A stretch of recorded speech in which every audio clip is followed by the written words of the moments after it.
Então, o Rafael acabou já falando um pouquinho sobre mim, né? Mas de qualquer forma eu vou me apresentar de novo aqui, né?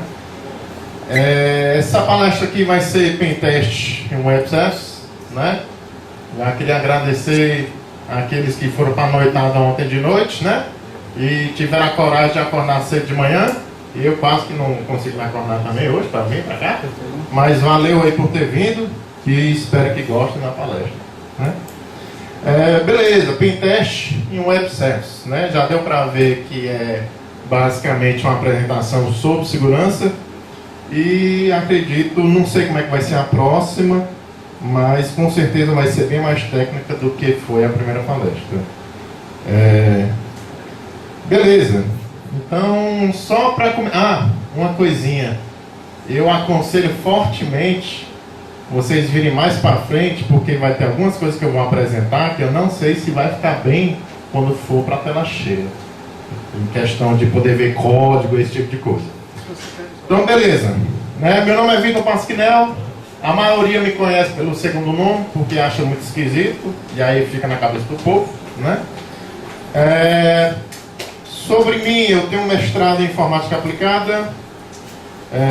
Questão de titulação, certificação, eu tenho um CH e recentemente eu tirei o SCSA, que é a prova que vem depois do CH. Se Deus quiser, vou tirar a LPT.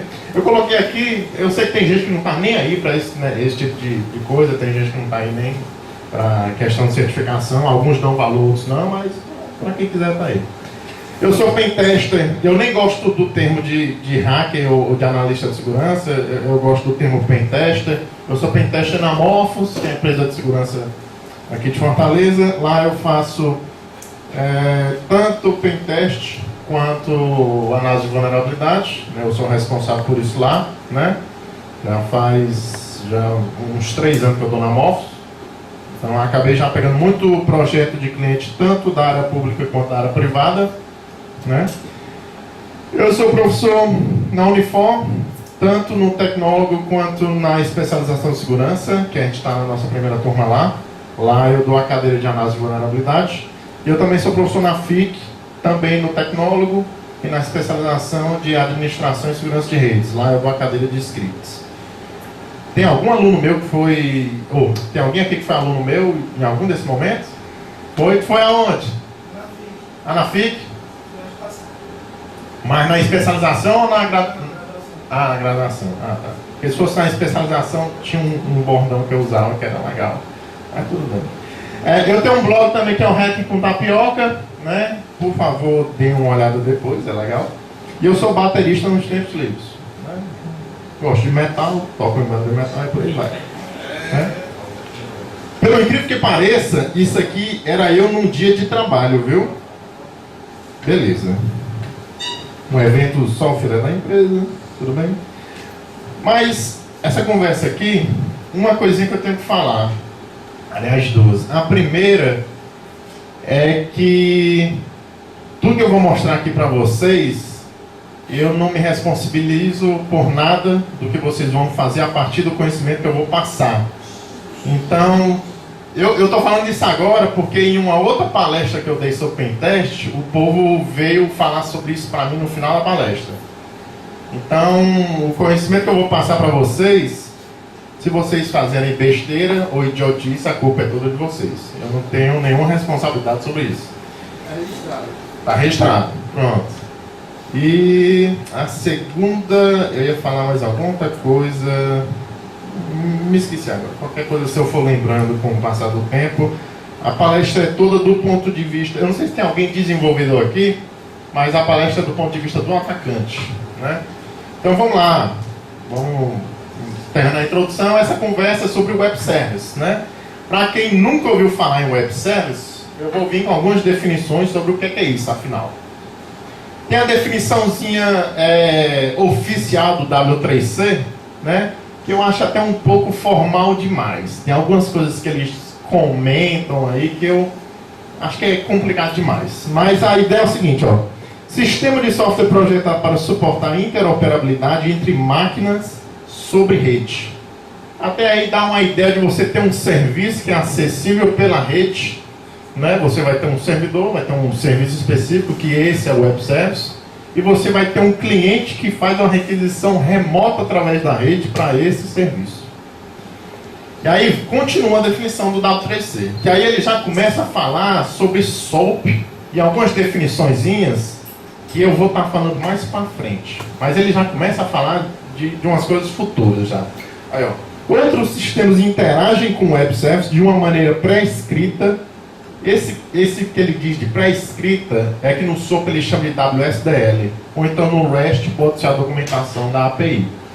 E a ideia aqui, você vai ter um documento que ele descreve tudo o que o Web Service faz. Quais são todos os métodos, o nome de cada método, quantos parâmetros são, qual é o nome de cada parâmetro, qual é o tipo.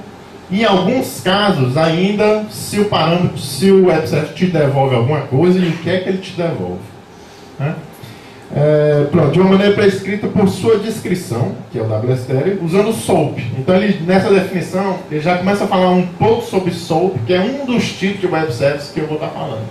Né? Normalmente transmitido através de HTTP, né? Que agora, basicamente, é o protocolo de aplicação que virou de transporte para quase tudo, né? Com serialização em XML.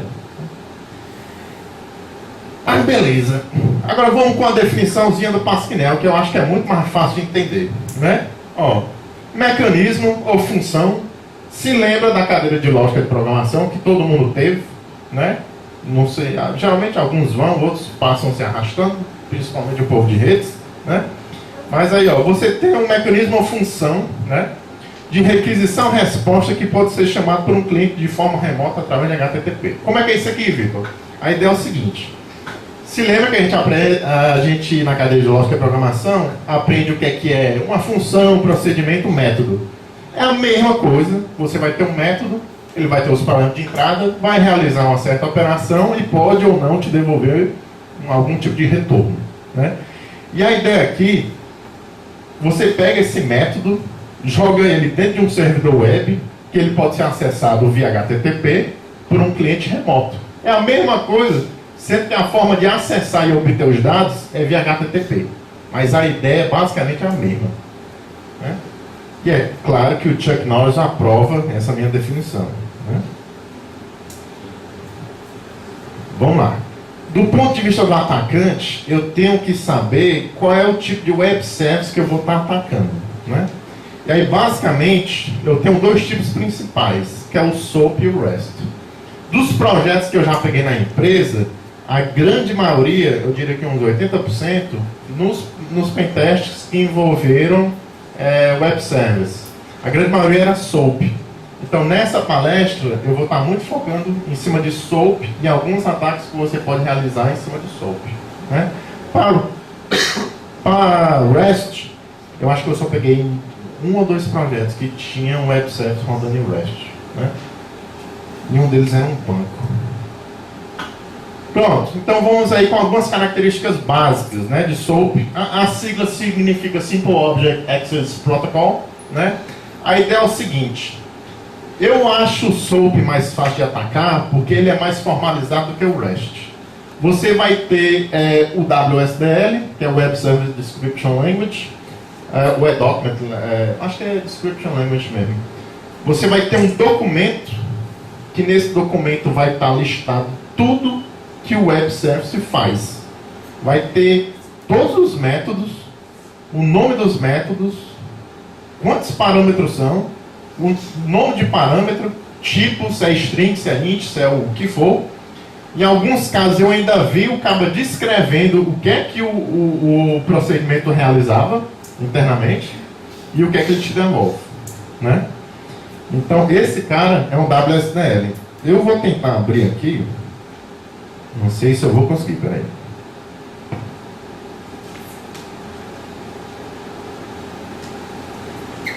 Ah, a conexão está ajudando.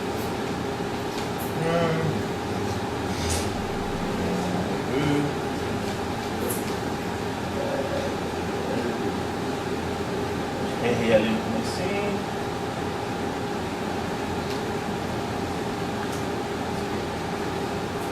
Eu estou fazendo uma buscazinha aqui para eu tentar identificar alguns web services no Brasil, né?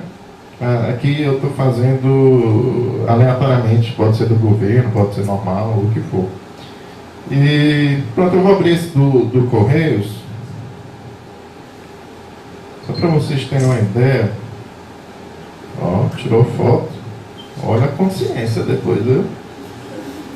Ó, esse cara aqui é um WSDL, né? Você vai ter um documento em XML que ele descreve o que o web service faz.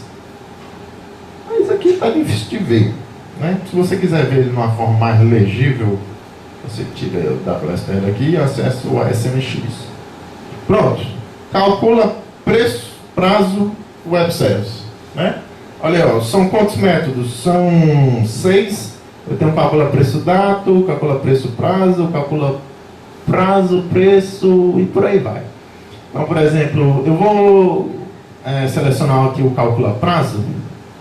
Ó, ele já me diz aqui, ó, bem aqui embaixo, ó, qual é o tipo de mensagem que eu tenho que enviar para o web service, quantos parâmetros são. No caso aqui, o método que eu vou estar chamando é o calc prazo, e eu estou enviando 3 parâmetros, um código de serviço, CEP origem, CEP destino, e todos eles são strings. Então, WSDL, ele já te diz como é que tu tem que acessar o web service, né? Isso aqui, eu particularmente, eu sempre achei que foi suicídio, isso aqui do ponto de vista de segurança. Porque tu está dizendo tudo que o sistema faz para o atacante. E tu pode pegar essa informação para saber...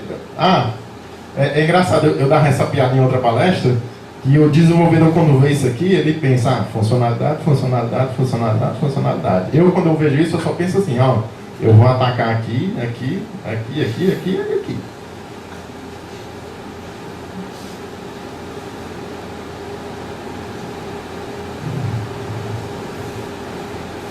Pronto, então, ó, algumas... Ixi, tá bugado. Pronto. As mensagens, já deu para ver ali do exemplo do WSDL, que é tudo enviado via XML, né? Você vai ter os parâmetros que são colocados dentro de um objeto XML, e esse objeto XML você vai jogar dentro de um pacote HTTP e vai mandar aí para o web service. Pronto, agora isso aqui é importante do ponto de vista meu como pentester, como atacante, né? Então, ó, a mensagem, de que forma essa mensagem é gerada? Eu tenho que ter conhecimento de que forma ela é gerada, porque eu vou manipular a mensagem para tentar realizar algo que eu não teria, teoricamente, autorização para realizar no web service alvo, né? Basicamente a mensagem já deu para ver que é um documento XML, eles chamam de envelope XML, mas é um XML de qualquer forma, né? E ele é geralmente formado desses 3 componentes. Você tem um envelope, que na verdade é o XML como um todo, e aí ele tem 2 partes. Ele tem um cabeçalho, que ele vai vir uma série de... Aliás, ele pode vir uma série de URLzinhas, que te leva a alguns documentos que estão especificando como é que vai ser formatado o web service, ou a mensagem. E você, no final, tem um corpo que, do ponto de vista do atacante, o que importa mesmo é isso aqui. Então, por exemplo, eu estou fazendo um post aqui, e, por exemplo, eu estou acessando uma useraccount.php, e eu estou chamando um método aqui, ó, bem aqui, ó, create user, né? Aí, ó, o XML aqui, ó, eu estou fazendo uma requisição post. Bem aqui, essas primeiras URLs é o header, que eu falei que ele vai uma cacetada de URL levando a algumas padronizações de como é que a mensagem tem que estar formatada. E aí lá embaixo eu tenho um body, que é o corpo, e aí pronto, isso aqui é o que importa. Ó, create user. E os 3 parâmetros, username, password e signature, né? Aí eu coloquei aqui Vitor, 1, 2, 3, 4, 5, 6 e minha assinatura. Isso aqui é o que, do ponto de vista do atacante, é o que é importante. É porque é o que eu vou estar manipulando para tentar atacar o web service. Vamos embora. Agora a gente tem um REST, né? Que é, como eu mencionei, também é outro tipo de web service, mas pelo menos na minha experiência, eu peguei bem mais o Web Service SOAP do que REST, né? Significa Representational State Transfer, né? E a ideia é um pouco diferente do SOAP, no sentido que ele trata aqui todos os objetos como recurso, né? E todo recurso, você vai acessar ele através de uma URL específica. E aí o REST, ele tem um lancezinho, que é o seguinte, ele tenta pegar algumas operações do HTTP e dar um novo significado a elas. Porque o usuário pode pegar um objeto desse, um recurso, e pode realizar 4 operações básicas por cima do recurso. Ele pode buscar um recurso, é o CRUD, né? Ele pode buscar um recurso, ele pode atualizar um recurso, deletar ou atualizar, né? E aí a ideia é pegar os 4 métodos do HTTP, né? O buscar vai ser o get, o put vai ser criar, o post vai ser atualizar e o delete vai ser para remover. Então a ideia é pegar esses métodos que já existem no HTTP e meio que dar um novo significado a eles, já associando com essas 4 operações básicas que você pode realizar por cima de um objeto, né? Pronto, beleza. Mas vamos ver de que forma a gente pode atacar isso, né? De novo, isso aqui é importante do ponto de vista do atacante, que é de que forma a mensagem é formatada e enviada para o Web Service, né? Como eu já mencionei, os objetos utilizam os métodos HTTP, né? Criar, buscar, deletar, atualizar, né? Get, post, delete, put, né? O que pode ser feito aqui? O REST, os objetos podem ser serializados em JSON. O que você pode fazer é mandar uma requisição REST para algum Web Service e geralmente ele te devolve um JSON ou então um XML. Pode ser ou então qualquer outro tipo de formato. Ele não se prende a especificamente o XML não. Mas Vitor, mostra aí mais um exemplozinho que a gente vê no negócio fica mais fácil de entender, né? Então, ó, a ideia, vamos dizer que eu quisesse criar uma nova conta, o usuário Vitor. Eu tenho um Web Service, ó, estou usando put, né? Que aí ele associa o put com o verbo de criar um novo objeto. No contas, e aí ó, eu já estou criando uma nova conta, que vai ser uma conta Vitor. Aí como parâmetro, eu estou passando aqui no get, mas no caso pode ser JSON ou alguma outra coisa. Então eu estou passando idade e a cidade, né? Isso aqui vai criar um novo objeto, conta, que vai ser conta Vitor. Ah, e se eu quero buscar esse objeto que eu acabei de criar? Você dá um get contas barra Vitor, né? Eu tenho alguns outros exemplos aqui, só para ver. Ah, tá aqui, ó. O criar nova conta, que é o mesmo exemplo que está nos slides. Se eu quisesse atualizar a conta Vitor, né, o usuário Vitor, eu posso fazer um post contas Vitor e lá embaixo, ó, no corpo do post, passar a cidade igual lá. Se eu quisesse me mudar de cidade, Recife, por exemplo. Ah, eu quero remover uma das contas. Eu uso o delete, já chamando o objeto aqui, ó, diretamente. Aí a ideia é ele deletar. Então tem uma introzinha básica, pelo menos do ponto de vista do atacante, o que é que eu preciso saber, né? Diz REST SOAP. Vamos lá, me preparando para o ataque, né? Antes de tudo, eu tenho que encontrar os web services. A ideia é que alguma empresa me pagou para fazer o pentest, né?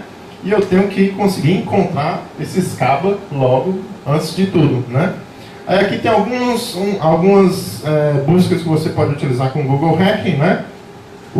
Aliás, essa primeira eu até utilizei aqui na buscazinha que eu fiz, né?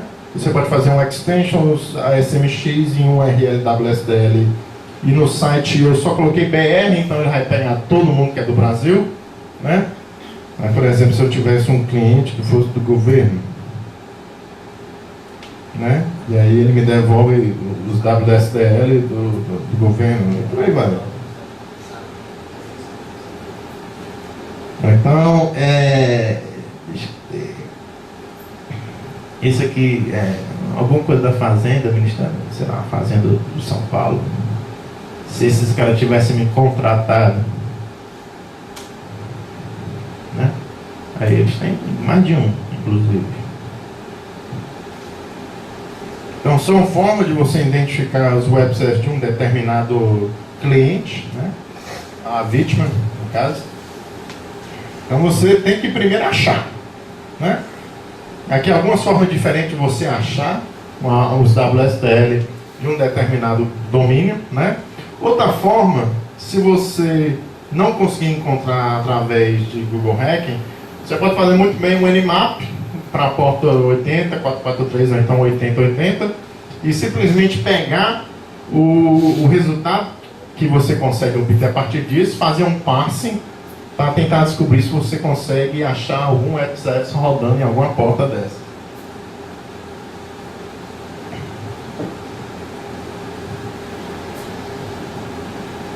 Pronto, vamos cair para a porradaria, né? Questão de ferramentas, né?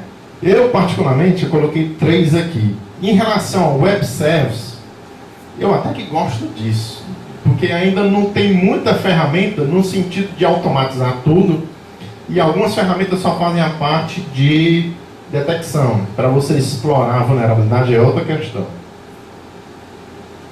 Então, antes de tudo, tem o Suits, que na verdade é uma biblioteca de Python.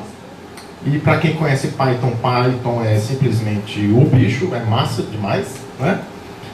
Tem o Burp Proxy, que é um proxy HTTP Proxy, que é o meu favorito. Tem uma terceira ferramenta que é o SOAP UI, né? Que eu mexi um pouco nela, mas ela parece ser uma boa ferramenta, né?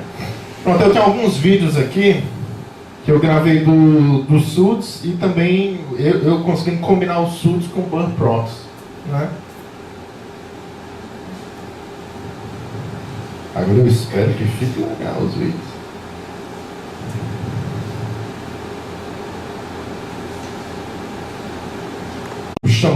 Importando a biblioteca do Suits, eu tenho uma URL aqui para um web service que ele faz geolocalização de IP, né? Eu estou instanciando aqui um objeto do Suits, um cliente, e mandando dar um print no cliente, que aí ele vai me dizer quais são todos os métodos que tem naquele WSDL, né? O legal de você poder fazer o script e importar a biblioteca é porque você pode começar a automatizar os ataques, sabe? Isso é muito bom. Você cria as suas próprias ferramentas, para falar a verdade. Pronto. Ele viu lá esse www.webservice.net, que para esse caso aqui era o GeoIP Server SOAP, e para esse web service específico eu tinha 2 métodos, o getGeoIP, que ele recebe um parâmetro que é uma string, e eu tenho outro que é o getGeoIP context, que ele não recebe nenhum parâmetro. Na verdade esse cara pega a informação a partir do meu IP e diz onde eu estou. Mas aqui no caso, eu vou estar chamando o primeiro método, que é o getGeoIP, passando um endereço IP, só para mostrar a forma que eu posso chamar um determinado web service, né? Vou estar passando aqui o endereço, acho que é o do Terra ou é da Wall, não me lembro não. Se alguém do Terra ou Wall ver esse vídeo, é só demonstração. Pronto, ó. Eu chamei o método lá, né? E ó, ele já me devolve, ó, código de retorno, IP, detalhes da operação, diz qual é o nome do país e a cifra, né?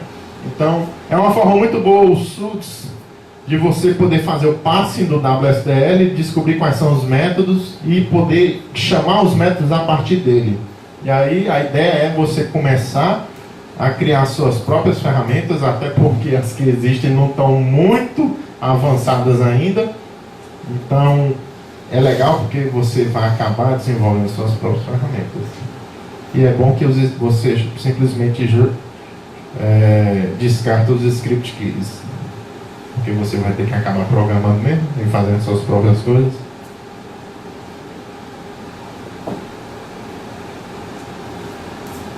Acho que esse aqui eu posso fechar. Vamos para o segundo. Rapaz, eu acho que eu vou passar do meu tempo limite, mas eu acho que vocês vão gostar da palestra. Então vamos lá.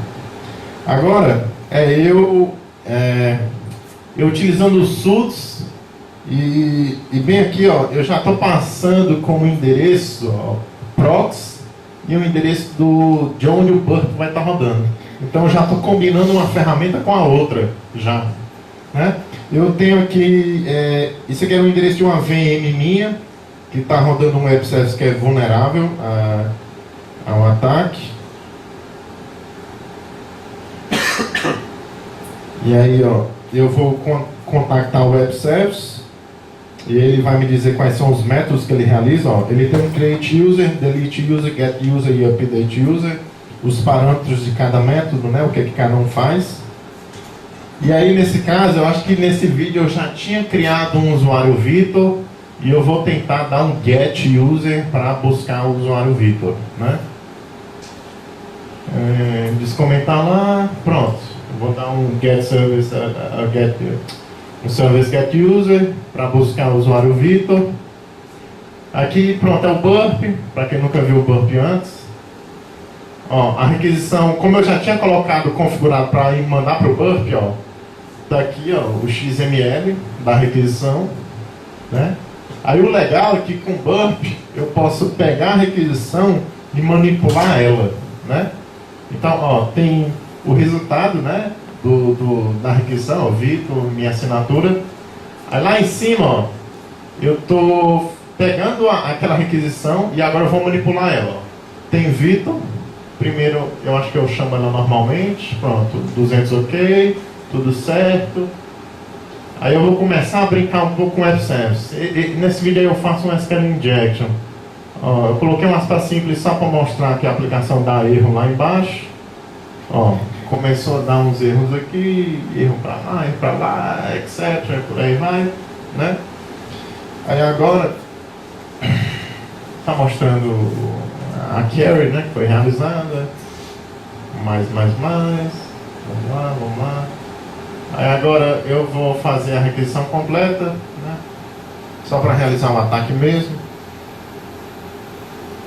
Aqui eu estou pegando o nome do usuário do banco e o nome do banco em si, né? Ele me devolve Vitor, aí o username é root, né? @localhost e o nome do banco é o NOASP, né? NOASP. Então eu já posso, no caso, pegar os sudos, mandar a requisição pelo burp, manipular a requisição lá no burp e enviar de volta para o web service e aí assim realizar o ataque contra ele.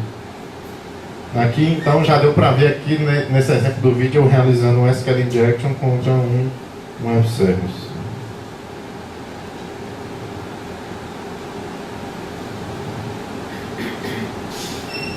Aliás, alguém já viu esse desenho?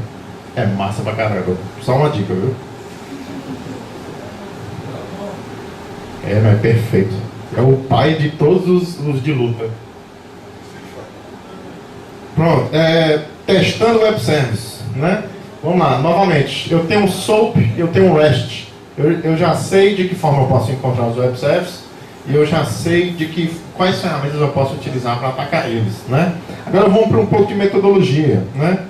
Para o SOAP é mais fácil, né? Primeiro eu tenho que mapear o WSDL, né? A gente já sabe como é que eu consigo encontrar um WSDL e através dos sudos eu posso fazer todo o parsing dele e saber quais são os métodos, né? Então, ó, mapear o WSDL, eu posso mandar para o burp para cada para cada método específico eu posso criar uma requisição de teste lá no burp, que essa requisição eu vou manipular, né? E aí eu faço um fuzzing de todas as requisições e parâmetros. Para quem não sabe o que é fuzzing, é quando eu manipulo, é o que eu fiz no vídeo, quando eu manipulo os parâmetros e mando parâmetro errado de propósito para a aplicação, no sentido de tentar criar algum bug nela. Pronto, para o REST, a metodologia é um pouco parecida, sendo que o que muda, eu diria que é um método de mapeamento, né? Porque no REST eu não tenho WSDL, então eu tenho que de alguma forma esperar, no melhor dos casos, que a própria empresa tenha algum tipo de documentação que eles apresentam isso de forma pública, se tiver muito bom, Outra forma seria eu fazer algum tipo de percorrer o site inteiro e tentar identificar mesmo na mão quais são os métodos que a aplicação utiliza. É um pouco mais trabalhoso, mas dá para fazer também, né? Aí pronto, o restante é parecido com o SOAP, né? Eu crio uma requisição de teste para cada método e aí agora se lembra que no REST eu posso realizar as 4 operações por cima de um mesmo método, né? Por cima de um objeto. Então para cada método que eu identificar, no caso é eu pegar aqueles 4 operações, né? Get, put, delete, post, e tentar fazer fuzz em cima das 4 operações. Pronto. Agora sobre ataque, isso aqui é o seguinte, eu queria falar um pouquinho especificamente sobre 2 ataques, que é o XPath Injection e o XXE, que eu acho esse ataque super legal, né? O negócio é o seguinte, eu estou mostrando esses 2 porque são os que eu acho que tem mais a ver com Web Services, né? Especificamente o Web Services. Eu sei que no vídeo eu mostrei um SQL Injection, mas SQL Injection é um tipo de vulnerabilidade que já está presente em todo tipo de aplicação web. E como a palestra é sobre o Web Services especificamente, né, eu quero falar algo mais que é voltado para o Web Services, né? Pronto, então vamos lá para o XPath Injection, né? Para quem nunca ouviu falar de XPath, o negócio é o seguinte: XPath ele funciona em cima de um documento XML, né? Você geralmente tem vamos dizer que você tivesse uma base de usuários, que essa base de usuários fosse toda presente dentro de um documento XML. XPath serve para você fazer, tipo SQL, mas para você fazer queries por cima de um documento XML. Uma forma bem resumida de explicar é exatamente isso. E aí, da mesma forma do SQL Injection, se o desenvolvedor, na hora de receber o parâmetro de um determinado método, ele não fazer a validação correta dos parâmetros de entrada, isso pode levar a um XPath Injection, né? E aí aqui no caso, ó, deixa eu... Scripts, XPath... Eu vou mostrar aqui que eu acho que vai ficar melhor. Nesse exemplo que eu vou mostrar no vídeo, eu tenho essa minha base de usuários aqui, né? Pode ser que eu tivesse um site ou um web service que estivesse se comunicando com a base de usuários que tivesse todo em XML, né? Eu tenho um usuário admin, um usuário Vitor e um usuário Rebeca. E aí, isso aqui é só para servir de exemplo, né? E aí, ó, eu tenho um códigozinho em PHP. Novamente aqui, é bem simples, é só servir como POC mesmo. Então, ó, ele lê um determinado XML bem aqui, ó, que é aquele lá da figura, né? Ele recebe como parâmetro de entrada um usuário e uma senha. E aí, ó, por cima lá do XML, ele faz essa requisição aqui, ó. Bem aqui. Ele vai buscar nos nós de usuário aqueles que têm o username, o texto, igual ao parâmetro username que eu estou recebendo de entrada, e a senha text igual à senha, que é aquele parâmetro de entrada que eu estou recebendo. E aí, no caso, ele vai imprimir o usuário que foi encontrado, e o usuário que está logado na aplicação. Agora, é saber de que forma eu posso atacar isso aqui. A ideia do XPath Injection é a mesma do SQL Injection. Então, para quem conhece SQL Injection, isso aqui vai ser bem fácil de entender. Pronto, Ixi, ficou pequeno pra caramba. Mas eu espero que dê para entender. Lá em cima, eu estou chamando exatamente aquele PHP lá que eu mostrei para vocês, né? Eu estou passando, ó, o usuário logado Vitor, porque lá em cima eu estou passando o usuário Vitor e, no caso, a minha senha, né? 1, 2, 3, 4, 5, 6, né? Então, lá no caso daquela query, essa aqui é exatamente a query que é realizada lá no PHP, né? Aí aqui eu estou substituindo dentro da query os parâmetros, né? É como se você estivesse pegando os parâmetros e jogado exatamente lá. Então, quando eu botei Vitor e a senha 1, 2, 3, 4, 5, 6, a query vai ficar exatamente desse jeito aqui, né? E aí ela vai me devolver um usuário válido, no caso, né? Aqui eu estou só mostrando o PHP, que é o mesmo que eu acabei de mostrar. Pronto. Aí, aqui tudo bem, o usuário ok, né? Mas aí agora no caso, eu vou... Deixa eu ver aqui o que eu faço que eu não me lembro. Eu coloquei uma aspa simples logo depois do Vitor, que o que é que vai acontecer? Quando eu coloco o Vitor, aspa simples, e jogo isso dentro daquela carry, vai quebrar a carry e a carry vai ficar inválida. Por isso ele vai dar uma mensagem de erro, né? Ó, eu vou até botar aqui para mostrar como é que iria ficar. Ó. Se eu botasse Vitor, aspa simples, ia ficar dessa forma aqui, né? E isso aqui ia gerar uma carry inválida. Por isso que deu erro lá na aplicação, né? Causa erro.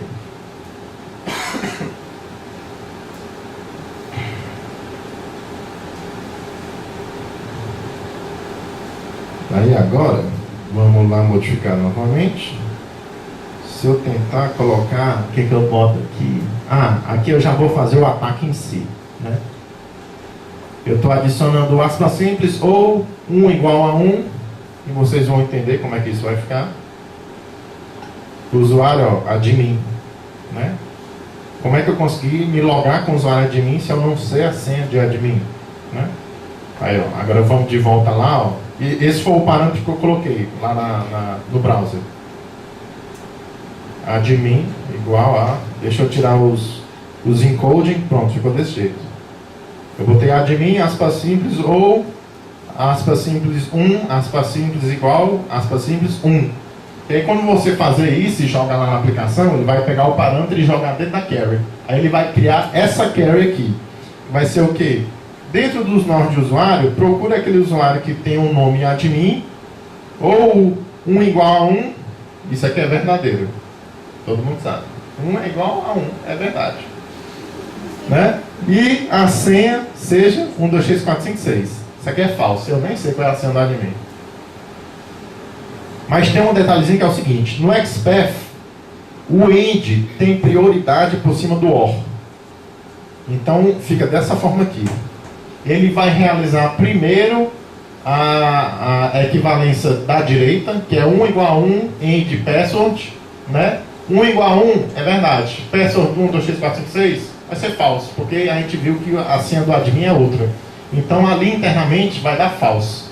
E aqui do lado esquerdo, o nome do usuário admin é verdadeiro. Então vai ficar verdadeiro ou falso. E como é a operação ou, vai dar verdadeiro. Então eu vou logar como usuário admin e eu nem sei qual é a senha dele. Então é só eu especificando, né? Verdadeiro ou falso. E ali no outro lado vai ser verdadeiro, né? No nome do usuário. Como o primeiro usuário da lista era o admin, nesse caso é verdadeiro, né? Verdadeiro ou falso. Aí, verdadeiro. E aí eu consigo me logar como admin. Eu vou correr um pouquinho por causa do tempo. Pronto. Esse é o primeiro tipo, XPath Injection, né? Pronto, agora esse aqui eu dou muito valor. É o que eles chamam de XXE, o XML External Entity. A ideia é o seguinte, o alvo aqui agora não é a aplicação em si, né? Mas é o parser do XML que é utilizado pela aplicação. Você vai estar atacando o parser, não a aplicação, né? Era como se você tivesse assim, um cliente, acessa o servidor, a requisição passa para o parser, e do parser passa para a aplicação mesmo em si, para o código dela, né? E a mesma coisa quando o resultado volta. E é importante essa parte do resultado voltando para um dos exemplos que eu vou mostrar. Então, ó, aqui no caso agora, o alvo é o parser do XML, né? E a ideia aqui é que o atacante, se o parser não tiver configurado da forma correta, eu posso inserir algumas entidades HTML dentro do XML, que isso vai ser interpretado de uma forma errada pelo parser, e eu posso obter informação que eu não deveria ter a partir disso. Vamos lá, demonstração. Onde que é mesmo? Seguinte. Rapaz, uma dica aí, toda vez que vocês forem fazer a apresentação, ou então forem ou palestra ou apresentação pro chefe, grave os vídeos antes e mostre na hora, que a lei de Murphy é incrível. Você vai apresentar ainda tudo errado, né? Esse aqui é melhor. Peraí, eu pausei o vídeo, pausei. Esse aqui é melhor apresentar, tá bem aqui, ó. Pronto. Eu estou usando nesse vídeo o Multilidae, que é uma aplicação web vulnerável de propósito, que ele tem uma funcionalidade que recebe XML, né? E aí, ó, eu vou passar essa requisição XML aqui, que tem um objeto pessoa, que tem 3 parâmetros: nome, idade e cidade. A aplicação vai fazer o passing do XML e me devolver o valor dos nós. Eu vou estar jogando o XML aí dentro desse text box aí. E ele vai me devolver, ó, Vitor 29 Fortaleza, que é exatamente os valores lá dos parâmetros que estavam lá na aplicação, né? Aí agora vamos para o próximo exemplo, que é o seguinte. Eu não sei se todo mundo sabe, mas tem alguns caracteres especiais que você não pode colocar em aplicação web, porque se você colocar, vai começar a quebrar os tags do HTML e você vai ter problema. E aí, o que é que o HTML faz? Substitui certos caracteres pelas entidades HTML, que são, por exemplo, esses caras bem aqui, ó. Ninguém nunca viu isso aqui, não, ó. Você tenta inserir, por exemplo, uma aspa dupla dentro de um text box, aí ele vai aparecer dessa forma aqui, né? Então, ó, isso aqui é uma entidade HTML, né? Quando o parser vê isso aqui, isso aqui é uma entidade HTML. E essa entidade HTML representa o quê? Aspa dupla. Então ele vai, tira isso aqui e bota a aspa dupla no lugar.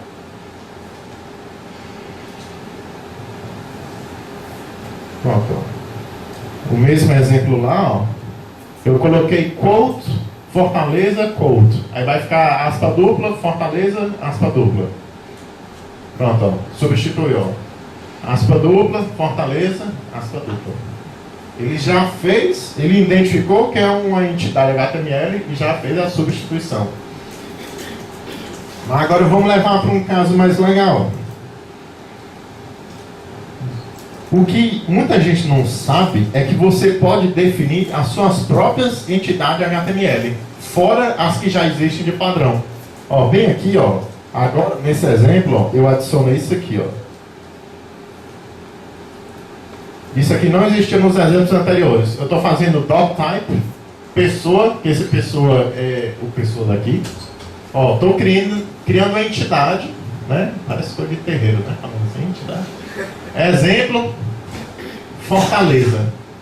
Então, ó, toda vez que eu chamar a entidade exemplo, ele vai aparecer aqui, ele vai ver que é uma entidade HTML, que não é uma entidade HTML padrão, e vai tentar substituir. E substitui pelo quê? Pela palavra Fortaleza. Aí vem aqui embaixo o nome Vitor, idade 29, opa, cidade, ó. Eu já estou chamando aqui, ó, a entidade HTML que foi criada por mim aqui. Aí quando ele vê isso aqui, ele vai pegar isso aqui e tirar, pegar a Fortaleza e botar aqui dentro. Vixe.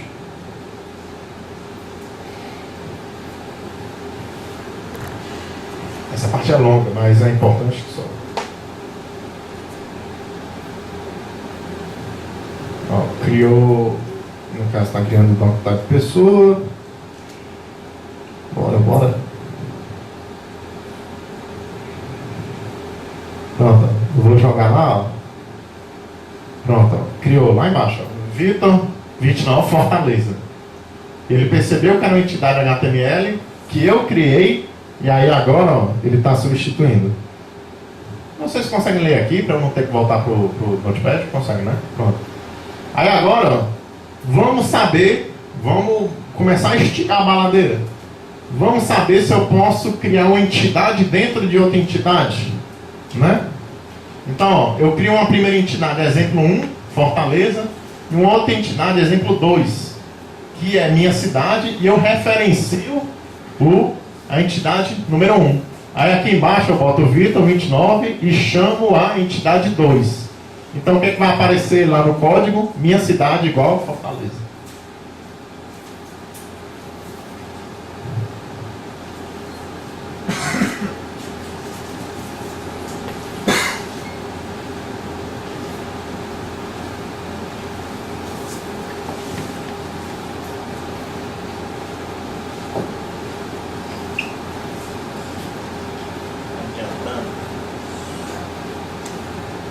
Pronto, vou jogar lá, ó, lá embaixo, ó. Minha cidade, Fortaleza. Então eu posso inserir uma entidade HTML dentro de outra e chamar, né? Agora, ó, apareceu uma cacetada de coisa. Não sei se dá pra ver, mas se você fazer isso aqui, você vai matar a máquina que você está enviando a requisição. O que você faz aqui? Essa parte bem aqui está errada, mas eu vou já explicar. Você cria uma entidade A, que o valor dela é A. Aí você cria uma entidade B, que ela referencia 8 vezes a entidade A. Aí você cria a entidade C, que referencia 8 vezes a B. Aí já deu para ver, né? Onde é que isso aqui vai chegar. Você chega no H e está referenciando o G 8 vezes. O que é que vai acontecer? Vai criar uma string gigantesca, que quando isso for passar por parsing, e ele ver o tamanho da string que ele vai ter que criar, vai causar falta de memória na máquina e vai matar a máquina. Vai causar negação de serviço nela, né? E aqui no caso, está errado, não é A não. Aqui eu deveria referenciar era H, né? Então, se você fazer esse tipo de coisa, você vai causar negação de serviço. Mas nunca faça isso no pentest não, porque seu cliente vai lhe matar. Que você está matando a máquina dele. A não ser que você queira ser demitido mesmo.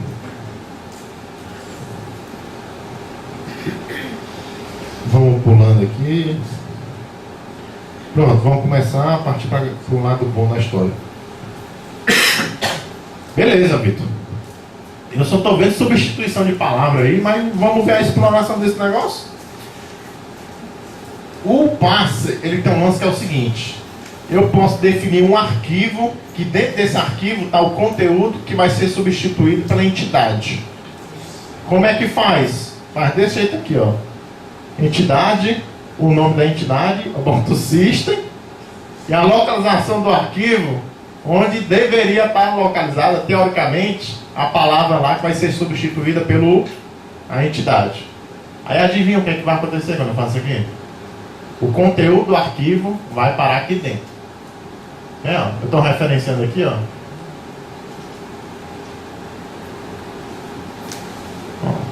Entidade pessoa, entity, LFI, system, né? Aí tá lá, ó. Index.php, blá blá blá. Vamos adiantando aqui. Correndo, copiei, mandei para lá, executei. Aí, ó. O conteúdo do PHP, ó.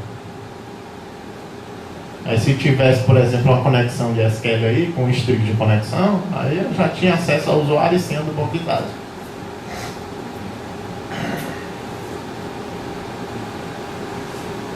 Isso é legal, mas vamos esticar mais ainda a baladeira. Ele me permite usar um operador file. Que aí eu posso passar o path universal do arquivo que eu quero acessar. Então, ó, nesse caso o servidor é um Linux, né? Se eu quisesse ter acesso ao PSWD, ou então se eu fosse, no caso o servidor estivesse andando como root, se eu quisesse ter acesso ao etc/shadow, para já puxar os hash e fazer a quebra de hash, podia fazer isso também.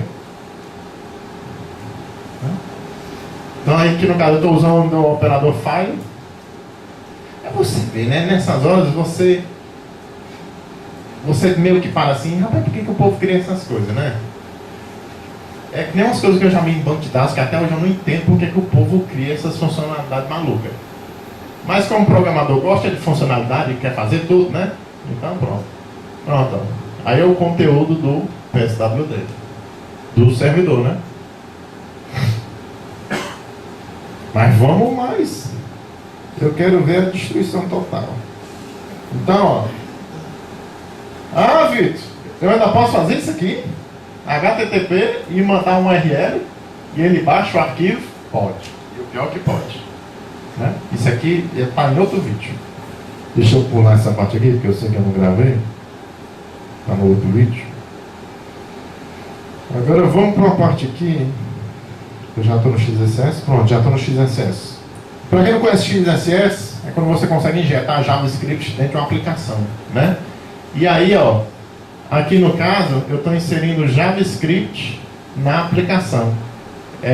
Eu tenho que usar esses operadores aqui malucos, porque eu estou criando uma tag script e eu tenho que usar isso aí, porque senão o XML parser vai pensar que é o novo nó do XML e vai dar erro. Por isso eu tenho que botar os caracteres de menor, maior dentro desse operador aqui, o CData. Eu vou pegar isso, eu vou jogar lá no XML, ele vai interpretar, vai ver isso aí, vai fazer o decode e mandar de volta para o browser do cliente. Aí quando jogar de volta para o browser do cliente, isso aí vai ser interpretado como JavaScript. Aí vai executar no browser do cliente.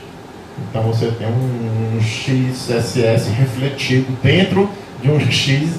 É um negócio massa, né? Aí, ó, ele abriu a telazinha, ó. Isso aí já foi efeito do JavaScript que foi injetado dentro do browser. Essa parte aqui termina. Agora é para mostrar aquele exemplo do HTTP, né? Eu estou colocando um determinado endereço IP aqui, que o massa daqui é que poderia ser o endereço IP de um servidor da rede local do servidor, né? Ó, onde ele está tentando puxar um arquivo xxe.txt. Pronto, tá aí o servidor web, um champ fuleiragem rodando, e tem um txt lá que eu vou tentar buscar o conteúdo do txt através da requisição lá. Pronto, vou copiar, vou mandar lá. Agora ele vai, o servidor mesmo vai pegar, ó. Teste web server.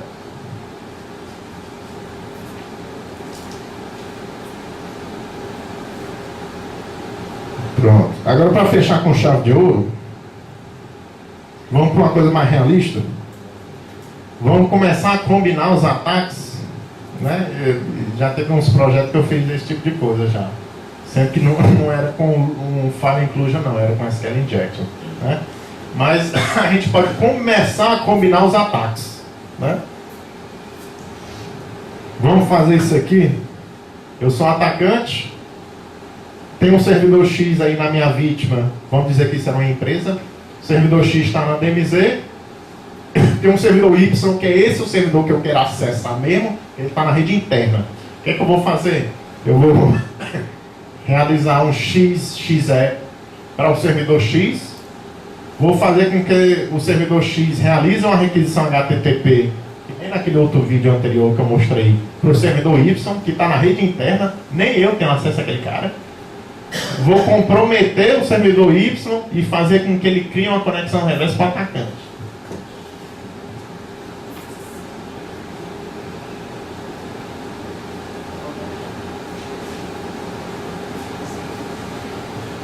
Pronto, o atacante é o 108.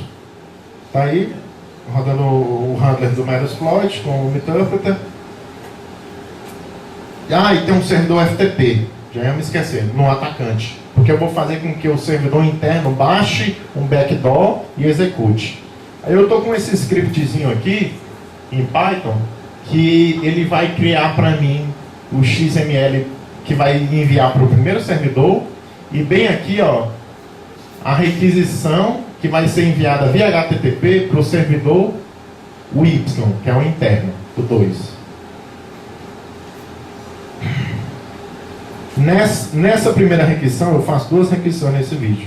A primeira, ele vai criar um arquivo de script no servidor Y, que esse script vai ser utilizado para baixar o backdoor do atacante através de FTP.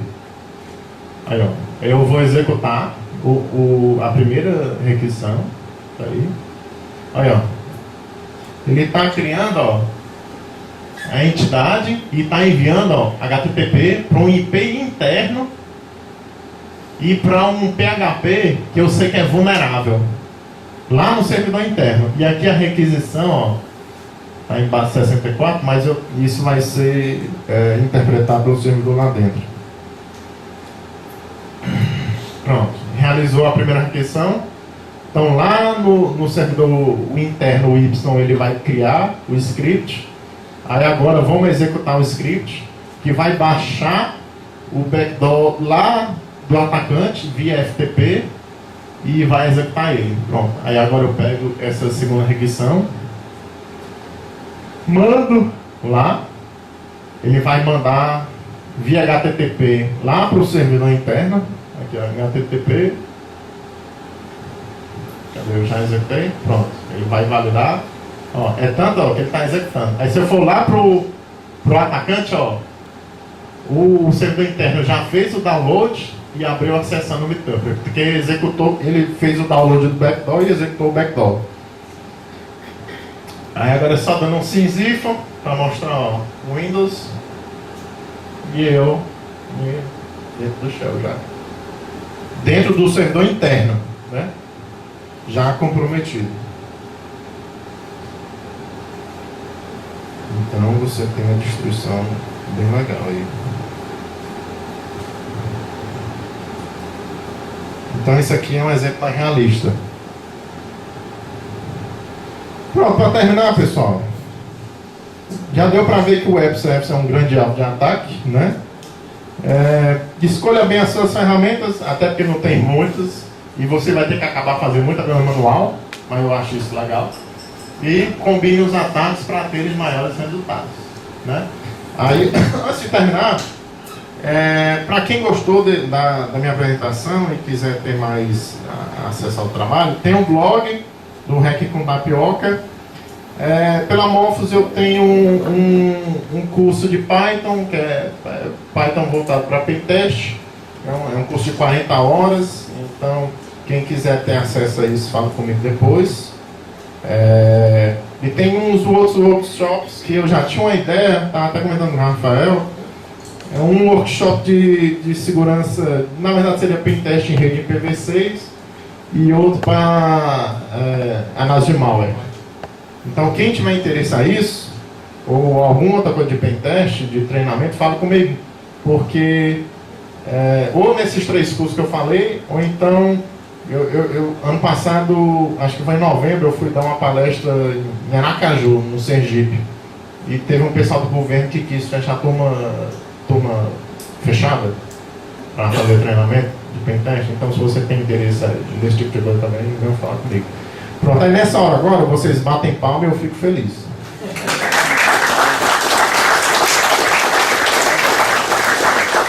Peraí, tem minha mochila. Eu trouxe umas besteiras aqui da Morphos. Olha aí, rapaz. Surpresa isso daí, pessoal.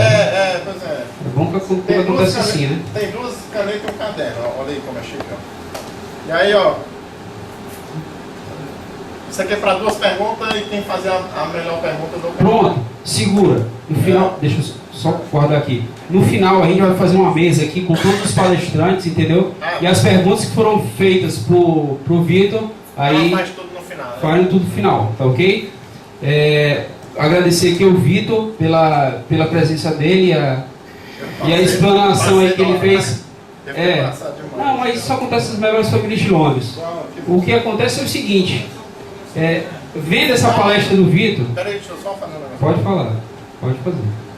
É uma tradição que eu tenho. Fala o seguinte: vocês todos levantam os braços assim, como se tivessem show animado. Boa.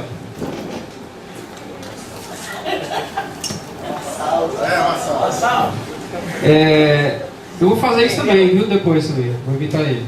É o seguinte: depois dessa palestra do Vitor aí. Eu não sei se vocês ficaram com a mesma sensação que eu não sei nada. Tipo assim, eu tenho muito a aprender ainda, entendeu?